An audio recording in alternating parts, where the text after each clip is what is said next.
Nag-meet nga po palang dalawang mahihayin na vlogger from Sablayan. Abay sa sobrang mahihayin nga, pati pagbibideo, di magawa. Dahil with gratefulness nga daw mga kami, kaya na-overloadness na.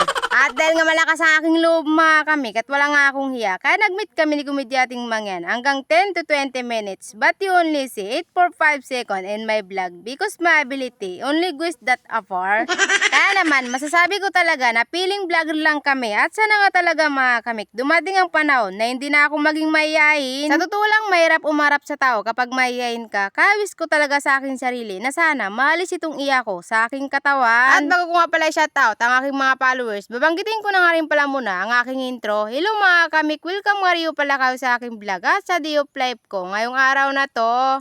At ayun na nga mga kamik, shoutout na rin daw pala muna sa aking mga followers. Maraming salamat nga pala sa inyong mga support. Sa totoo lang mga kamik, minsan tinatamad na nga rin ako mag-vlog. Pero dahil nga mayroon pang nagpa-shoutout sa akin, kanilalabanan ko na lang ang aking katamaran. Kanina nga mga kamik, wala nga sana sa isip ko na mag-upload ako ng video ngayong araw. Pero dahil nga na-meet ko nga ang isang sikat na vlogger, kaya naman ginawan ko na lang ng paraan para kahit papano may kwento ko sa inyo ang aming pag-meet. Abay mga kamik, parang slow motion ang dating niya kanina sa akin. Nagulat nga niya ako sa sobrang niyang ganda. Wala nga akong biro mga kamik. Maganda nga pala talaga siya sa personal. Ibang-iba ang itsura niya kumpara sa FB. Hindi nga rin pala sadya ang aming pagkikita. Nagkita lang pala kami sa bayan. Pero dahil nga nakilala ko na siya sa FB, kaya wala nang iya-iya-to. Abay nagkwentuhan kagad.